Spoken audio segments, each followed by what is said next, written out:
Imagine you are sitting in the stadium.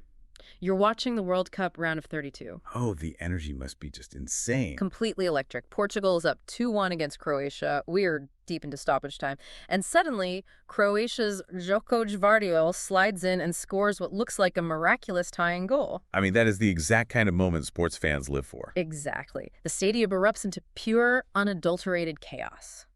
And then, well, the video review steps in. The goal is negated, and that raw human joy is quietly erased by a microscopic sensor suspended inside the soccer ball, which is recording data 500 times a second. It really is wild how fast the technology just shuts down the emotion. It is. Welcome to your custom deep dive. Today, we are pulling from the July 5, 2026 edition of the Sunday Blender to explore a massive, invisible tug-of-war happening right now. Right, the battle between our obsession with measuring every single data point and the wild, messy, fundamentally unpredictable nature of reality. Yeah, and the editor of the Blender perfectly captured this vibe. They pointed out how much of modern life is just, vibe coding with AI. We just push buttons, let algorithms generate our work, multitask across 3 different screens. Which is pretty much how everyone works these days. Totally. But they noted one huge exception to that. Watching a high-stakes World Cup soccer match demands your full, undivided emotional presence. It is almost anti-2026 because you are surrendering to the unscripted drama. You can't just swipe away from it. You're locked in. Right. Okay, let's unpack this because even in a space as emotionally raw as the World Cup, that 2026 obsession with data has completely infiltrated the pitch. We are trying to quantify the magic. And we're trying to turn human momentum into an exact millimeter-perfect science. Right. Which brings us back to that negated Croatian goal against Portugal. Yeah, the reason it was called back wasn't because of a blatant foul or anything obvious. It was because another Croatian player, Igor Matanovic, made a microscopic touch on the ball just before it reached an offside teammate. A touch so incredibly light. I mean, it was completely invisible to the naked human eye. Yeah, even the broadcast replays struggled to show it. People were furious. But the ball felt it. You see, the official Adidas Trionda ball is essentially a Trojan horse for telemetry.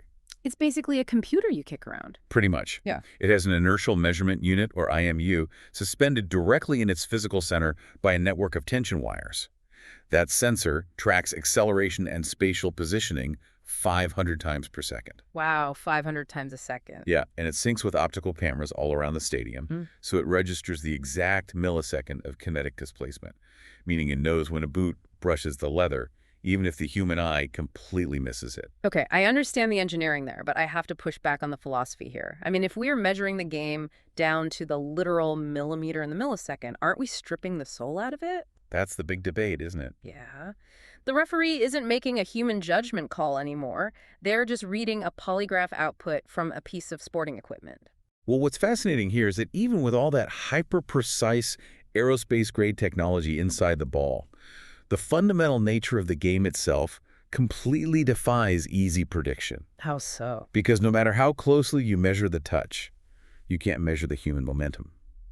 And to understand why, we really have to look at how actuaries and mathematicians view the sport. Okay, I'm listening. They look at it specifically through something called the Poisson distribution. Wait, you're talking about the statistical engine behind all those World Cup betting odds, right? Precisely. The Poisson distribution is a mathematical formula used for predicting the probability of a given number of events happening in a fixed interval of time. And soccer goals fit into that. Yeah, because soccer goals are incredibly rare, and they're scattered across 90 minutes. This formula works because it assumes that goals are independent, memoryless events. Memoryless? What does that mean in this context? It means if a team scores in the 20th minute, the math dictates that it doesn't make scoring in the 70th minute mathematically more or less likely. Wait, so the math actively ignores the concept of momentum. Any fan sitting in that stadium will tell you that a team that just scored is fired up. They have a massive psychological edge. Sure, but the math doesn't care about human psychology. It describes soccer goals the exact same way it describes a meteor shower, or the number of mutations in a strand of DNA. So it's just pure randomness. Exactly. Seeing one meteor doesn't change the physical odds of seeing another one 5 minutes later. So if a team averages 1.5 goals per game based on historical data, statisticians use the Poisson formula to calculate the exact odds of them scoring 0, 1, or 5 goals in their next match. They treat the human players like random variables. And they really do. Which kind of reminds me of a joke from the sources that totally nails that disconnected vibe. Oh boy, let's hear it. Why do soccer players do so well in school? Because they know how to pass. That is, wow, that's terrible. I know, I know. But underneath the groans, it actually highlights something crucial. The math and the financial models tell us that if we input the right variables, specifically the most expensive players, we can predict the outcome. Right, the old money buys championships logic. Exactly. Yeah. But reality is refusing to cooperate. Here's where it gets really interesting. Yeah. Look at the actual financials of the squads in this tournament. The open market valuations are absolutely staggering this year. They really are. France is fielding a roster worth $1.65 billion. That's billion with a B. Incredible. And England, Spain, and Portugal all have squad valuations comfortably over $1 billion too. And sure, those massive economies of scale usually by performance, all of those teams advanced.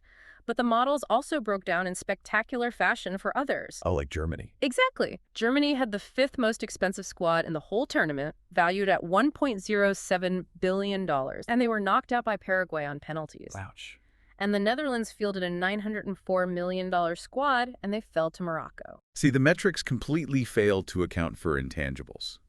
And there is no better example of that failure than Cape Verde. Oh, man. The ultimate underdog narrative of 2026. Such a great story. For those who don't know, Cape Verde is a tiny island nation off the coast of West Africa.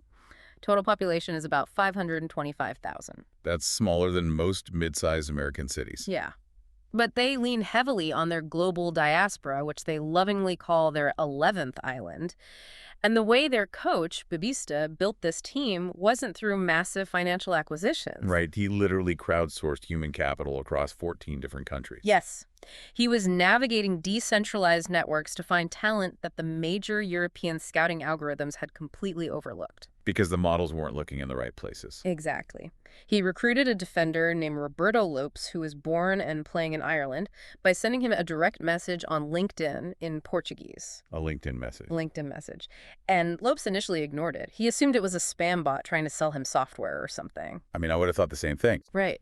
But when he finally ran it through Google Translate, he realized it was an official national call-up. And this incredibly cheap, pieced-together squad went undefeated in the group stage. It's unbelievable. They drew against the European champions, Spain. They drew against Uruguay. They only finally fell to Argentina. If we connect this to the bigger picture, the contrast here is a glaring indictment of how we value things as a society right now. How so? Well, Cape Verde built a priceless, world-competing team for absolute pennies. They relied on decentralized human connection, grit, and, like you said, a translated LinkedIn message. Yeah. Meanwhile, over in the financial sector, we have the ultimate example of the exact opposite. Hype and algorithmic measurement completely overruling physical substance. Look at the SpaceX IPO. Oh, the June 12th stock market earthquake. Yep.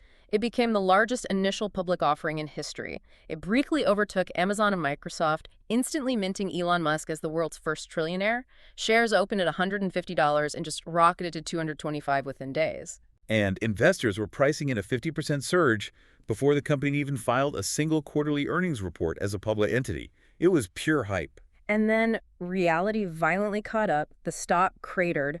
It sank back below its original $150 price, wiping out roughly $1 trillion in market value in barely a week. Just gone. It was one of the fastest wealth incinerations in the history of capital markets. And the mechanics of why it happened all come down to hubris. Just ignoring the reality of the numbers. Exactly. Financial analysts finally started looking at the underlying balance sheet and realized SpaceX had just taken on a massive pile of new debt, a $25 billion bond sale, specifically to fuel their artificial intelligence ambitions. $25 billion just in debt. Yes. Investors had pushed the valuation to over 100 times the company's actual sales. To put that in perspective, that is triple the valuation premium that NVIDIA commands. Wall Street's predictive models overvalued a tech dream by $1 trillion. And the irony is, while Wall Street treated SpaceX's AI ambitions as this weightless, futuristic concept living up in the cloud, AI is actually incredibly heavy in the real world. Very heavy. We really need to talk about the physical weight of our digital ambitions here, because SpaceX isn't alone in this massive push. No, not at all. The energy consumption required to sustain these predictive models is becoming a planetary crisis. Yeah, Google just released data showing their electricity use jumped 37% in a single year. 37%. And that spike is almost entirely driven by the massive data centers required to train and run their AI systems. They consumed more than 42 million megawatt hours of power. That number is hard to even wrap your head around. To give you some context, that is roughly the same amount of electricity used by the entire country of Denmark or New Zealand in a single year. Just to power one single tech company's AI infrastructure, that is staggering. It really is. Every single image we generate, every time we ask a chatbot to rewrite an email for us, it requires rows of specialized chips running at maximum capacity. They generate massive heat. They require industrial cooling systems. And Google itself admits that the growth of AI is vastly outpacing our ability to add clean energy to the grid. Which begs a really serious question for you listening right now. Are we comfortable trading the physical stability of our local power grids just so our chatbots can generate code a few milliseconds faster? That is the core geopolitical tension of the decade. And that race for AI dominance isn't just straining power grids.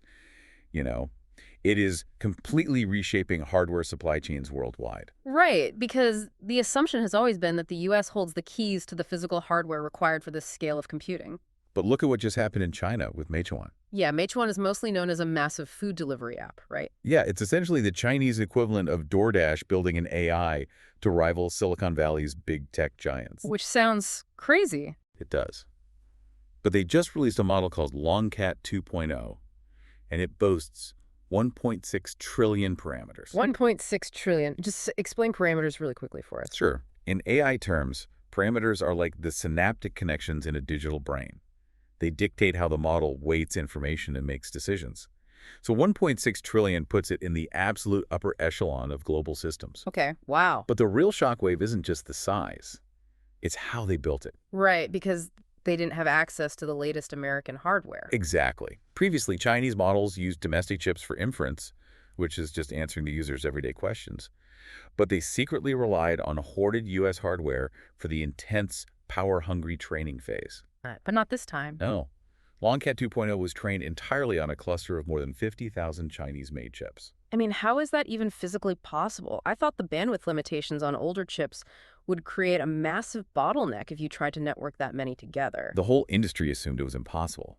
But Meituan's engineers utilized highly innovative networking architectures to handle parallel processing. So they basically outsmarted the hardware limitation. They essentially figured out how to split the computational workload across tens of thousands of slightly weaker processors without them bottlenecking each other during the communication phase. They bypassed the hardware ban with sheer software engineering ingenuity. And it actually works well. It performs incredibly well. It's already beating several benchmarks set by Google's Gemini. It just proves that no matter how tightly we try to control the data or restrict the hardware, human engineering finds a backdoor. Humans are stubborn like that. Very true. But there is a ceiling to that hubris, right? Because no matter how advanced our clustering architectures get or how many trillions of parameters our AI has, we are still entirely at the mercy of a physical Earth that frankly does not care about our data. The illusion of total measurement is never more obvious than when the tectonic plates decide to shift. We saw this tragically with the devastating events in northwestern Venezuela. It was a geological phenomenon that scientists call an earthquake doublet. Which is terrifying. 2 massive earthquakes, registering 7.2 and 7.5 in magnitude, struck just 39 seconds apart. 39 seconds. Yeah. The structural stress of that second wave hitting before buildings can even settle from the first is just catastrophic. It was the strongest seismic event to hit Venezuela since 1900. Over 250 structures collapsed near Caracas and La Guaira, leaving a heartbreaking toll of more than 2,500 people dead. It's devastating. It is. But amid all that destruction, the international response was immediate. Rescue teams from the U.S., Jordan, and El Salvador flew in, just digging through the concrete. And they actually managed to pull a father out alive after he had been trapped under a collapsed shopping mall for 5 days. Oh my goodness. 5 days. It is a stark reminder of how fragile our built environment really is against the sheer indifferent force of geology. Yeah. And, it doesn't always take a massive tectonic doublet to prove that point either. Consider the sudden collapse off the coast of Malta on June 27th. You mean the Kissing Elephant's limestone arch? Yes. It was a massive world-famous geological formation off the island of Camino. I mean, it was large enough for tourist boats to regularly pass underneath it. Oh, wow. And it collapsed directly into the sea in perfectly calm weather. There was no storm, no seismic trigger at all. It just gave way at the exact moment a tourist jumped from the top, and tragically, the falling rock killed a passing jet ski rider below. That is just chillingly random. There's no narrative there. Just a terrible alignment of milliseconds. But here is the core limitation of our obsession with metrics. Geologists actually spotted a structural crack in that rock 2 weeks prior. Wait, they knew about it? They had the data. They knew years of erosion had compromised the limestone.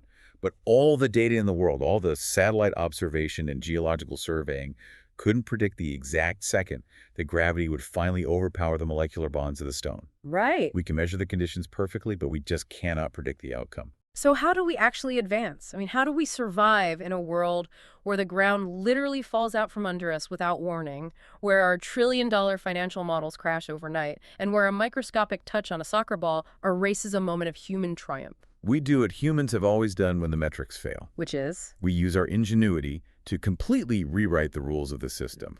We abandon the old data set entirely and invent a new paradigm. Okay, a perfect example of that is the new mRNA flu vaccine detailed in Nature Immunology.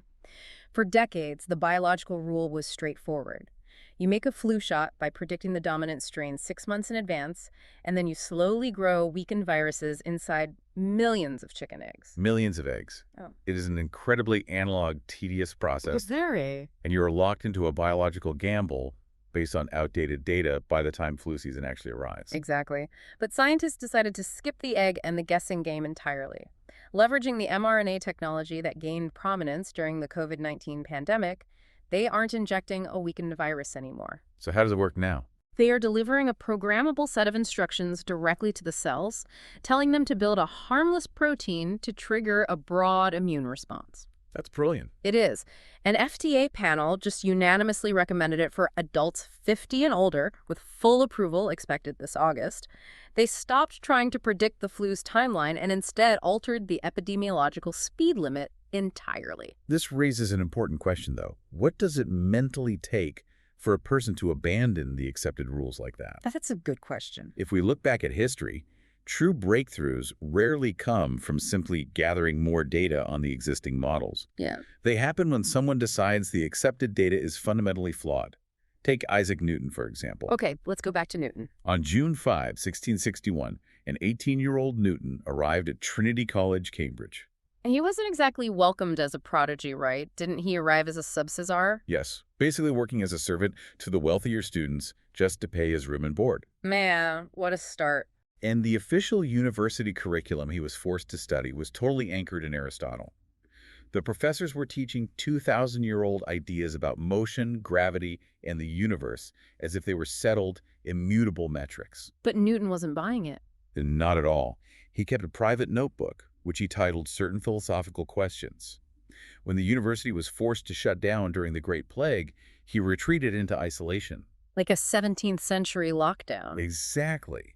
But he didn't use that time to memorize Aristotle's data. He used it to completely tear apart those 2,000-year-old assumptions. Without the burden of the accepted metrics, he essentially sketched out the foundations of calculus, figured out the optics of how white light splits into colors, and began formulating the universal law of gravitation. He threw out the existing map and drew an entirely new one. So what does this all mean?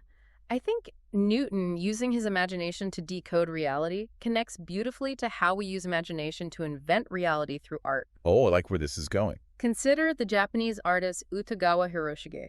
The legendary woodblock printmaster from the Edo period. Yes. And Hiroshige was actually a former fire warden who eventually turned to art.